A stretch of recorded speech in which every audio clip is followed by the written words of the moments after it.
Depuis tout petit, cette maison m'intriguait. En haut de cette montagne, je pensais que c'était une maison hantée qui s'est avérée être une gare du premier téléphérique de France, la gare de la Para.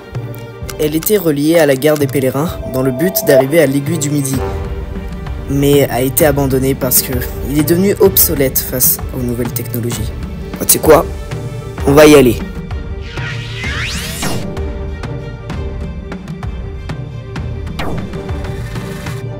Si vous n'avez pas compris, on va partir en exploration urbaine de la Para. Mais pour ça, 4 heures de route nous attend. Maintenant. La gare, ok, alors, nous on va aller à la gare de la Para, c'est donc 1h30. Et après, si on arrive à l'heure, on va essayer d'aller à la gare des Glaciers. Ah, et ça, c'est Mornuec. Vous le connaissez sûrement parce qu'il est là souvent et depuis le début. On habite toujours, quoi. T'es chaud bouillant. Bah, après, ça dépend du coup, c'est en voiture ou à pied les 4 heures. Non, mais c'est à pied. À pied, oui. Les gars, ils demandent si c'est en voiture ou à pied les 4 heures. Non, c'est une vraie question. Après, ici, on a une collection de 3 loustiques. La plupart, vous ne les avez jamais vus, sauf un. Parce que oui, son masque vient de tomber. Oh mon dieu, c'est très mal parti. On est maintenant à la cascade du Dard, à 1233 mètres d'altitude et à quelques heures de la destination.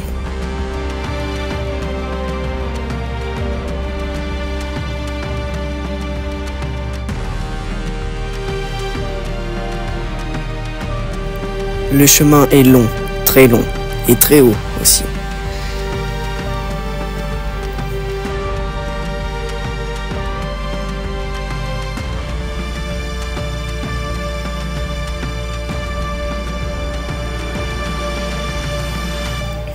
Mais, malgré les obstacles, on continue d'avancer.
Mais le moment est aussi venu de paniquer.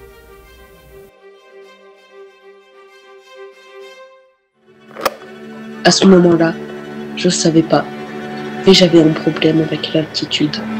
Non, bah pas bien. Je savais pas vraiment comment je me sentais. J'étais pas bien, avec une respiration qui se coupait petit à petit. C'était comme si mes poumons étaient serrés par quelque chose.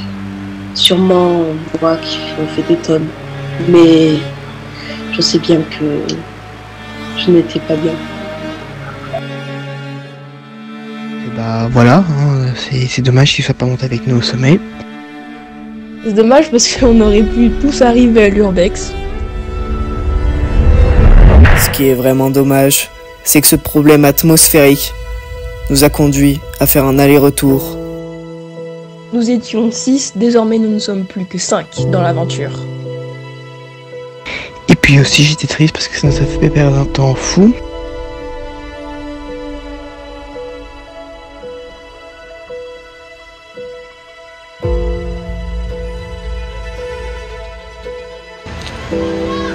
C'est bientôt, on attend vraiment pas longtemps, mais théorie. Parce que là, comme vous savez, plus on monte en altitude, moins il y a d'oxygène. Donc moins il y en a. Là, on peut voir qu'il y a de plus en plus de plaines verticales. Et donc, la station a été construite entre ces plaines et la forêt. Je vais péter mon crâne. Elle est pas là? Je sais qu'elle est dans le bleu là-bas. Mais ils vont tuer les autres. En fait, on a petit Sacha, nous ne sommes pas du tout sur les gars de téléphérique. Nous montons au glacier des Bossons. Attends quoi? Tu leur as menti tout ce temps, frère? Attends, on monte au glacier des Bossons là? Regarde comment. Quoi, qu'est-ce qu'il y a? On n'est pas dans le bon chemin. On va arriver, Farah. Non. Je suis détruit, les gars. C'est là, gros. Bon, ça fait 4 heures qu'on le crie que c'est là.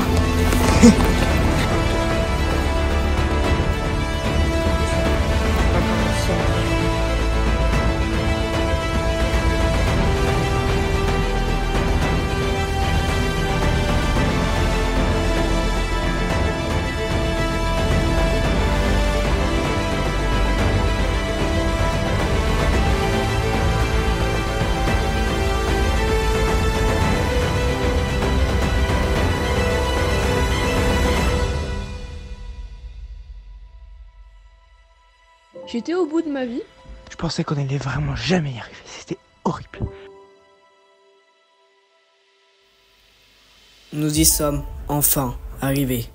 Une pression diminue pendant qu'une autre monte.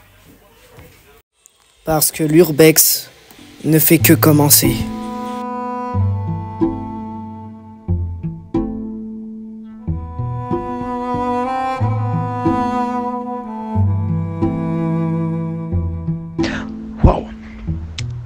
Et donc là, c'est la gare de téléphérique. La Para, construite dans l'année 1924 pour les Jeux Olympiques de 1924 d'hiver à Chamonix. Cette gare est la première gare avec celle des pèlerins qui a été construite. Elle a donc été construite en 2 parties. La partie d'arrivée des pèlerins et la partie de départ pour la gare des glaciers. Désormais, après donc l'arrêt en 1956 du téléphérique de l'aiguille du Midi, le premier, voilà, eh bien la gare est devenue une gare pour permettre l'électricité de l'aiguille du Midi. Étonnamment, on a accès au compteur électrique de l'aiguille. Mais bon, ça, on ne va pas le dire.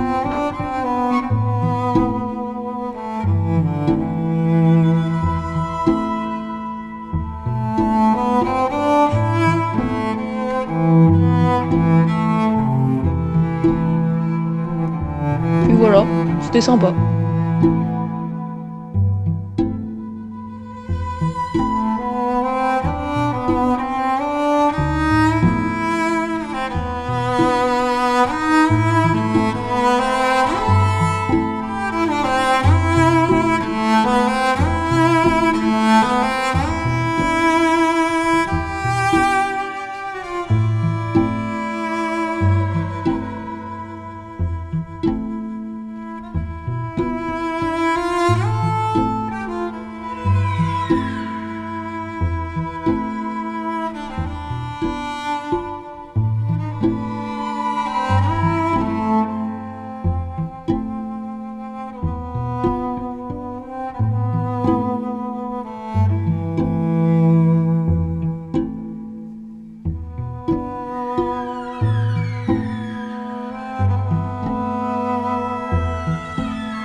Quand je suis arrivé dans le bac, je pensais que ça allait être dur, mais il y a Bouboule qui a fait un sketch, qui a pas fait un sketch, mais qui a fait un prologue de 40 minutes. Ça m'a bien plu. La gare était ouf.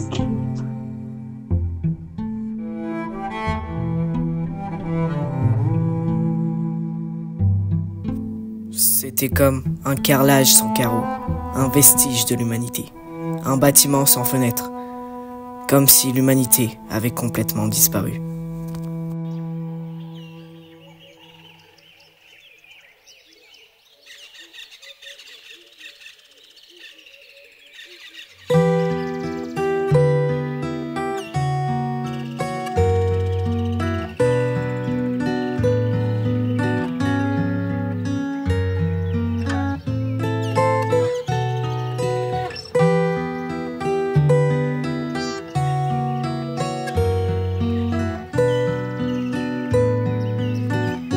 C'est comme un retour aux sources, une fin du monde et un retour des Cro-Magnons.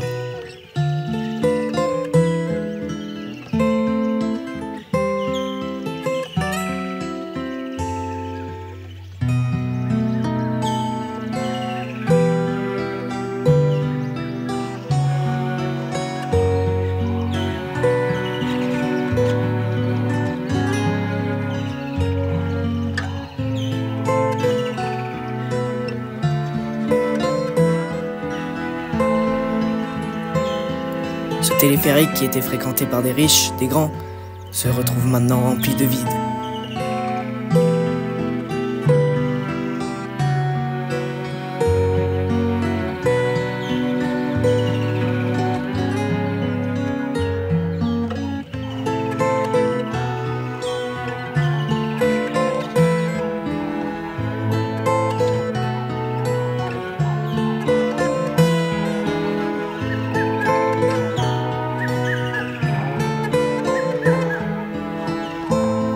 Cette fierté du patrimoine qui se retrouve maintenant complètement abandonnée.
Ce téléphérique étant le premier, ce vestige, cet emblème étant sacrifié.